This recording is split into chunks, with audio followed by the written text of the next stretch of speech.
So I wanted to complain about Arrma because of this car. I've had this car 2 years. It's special to me because I haven't had a hobby car when I got this for 16 years. Some special people I met who were in the hobby, several of them got together and got me this car. And that's why I'm very upset that I am now going to start having problems finding parts for it because they discontinued it. These tires I just got recently, they're very hard to find now, and a lot of people have or have not heard of this car and who are Arrma owners. It's very upsetting to me that Arrma didn't push their lower budget cars to get into an entry level with their company. It's not right, as far as I'm concerned, but a lot of people said, well, it's more profitable for them to get into the 450 plus hundreds of dollars more cars, but they never pushed these cars. They have had a history of some very wonderful cars that were low budget and with two-wheel drive and four-wheel drive. They even had a really good two-wheel drive buggy called the Raider. Really good-looking buggy too.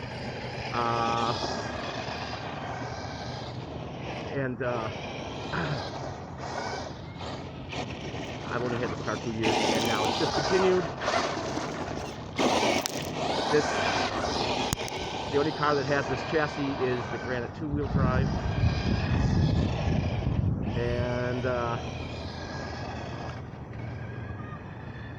but it doesn't have the electronic setup in this car. This car has 3 different ways of using batteries on it. I can use nickel metal hydride on it, lead lithium, and lithium ion. It came with 2 lithium ions, and the Granite only comes with a NIM battery. So in other words, to me, this is actually a higher end car compared to the Granite because it came with more features. And I am very upset that they didn't push these lower end cars that they've had in the past. They've been in the business now long enough to actually put out vintage cars that they used to make. A lot of other companies are making vintage cars these days, and they're making money from them.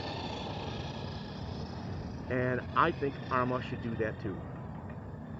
Because some people like me who don't have the money or the budget to buy the hundreds of dollars more cars that they sell a lot of, yes. But you don't want to give that to a 10-year-old car. Usually you don't want to try, most people don't want to give a kid a car that can do 50 miles an hour right out of the box. This one does 20, 22.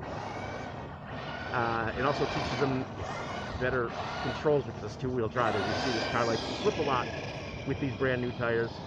You should have seen them when they were worn out. I have some worn out ones here that I use for street use only, and it gets really good traction on the street, on pavement. But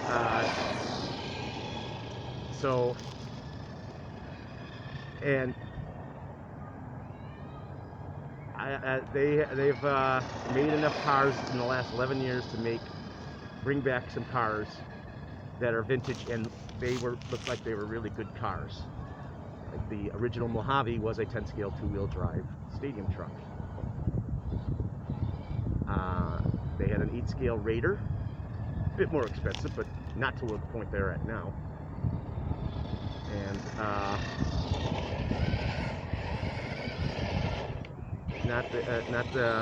and it was a really good-looking buggy, and I heard it perform quite well. They never pushed these two-wheel drive cars, and it's a shame because people want to get into their hobby at a low budget price for this car. This car was between $99 and $130. So people could get into an entry level car with Arrma easily. So like I said, they make their vintage stuff that is no longer being made today. I don't know why they didn't push these more often, because it's better for kids of certain ages than going straight to China to teach them how to use a 50 mile an hour car, or when it does 60 to 80. So this uses a brush motor.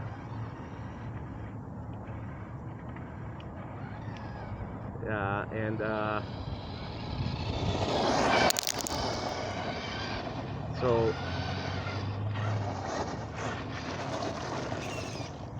Arrma, please stop making parts for this car, or stop making it in general. So now, even though I have other things I have to buy, I still have to find these parts before, I don't know, they become almost impossible to find. And then people are going to charge an arm and a leg for them. So Arrma needs to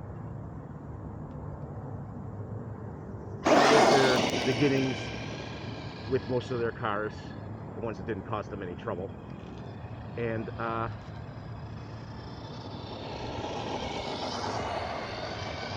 push them more to sell them. And this car is now dead.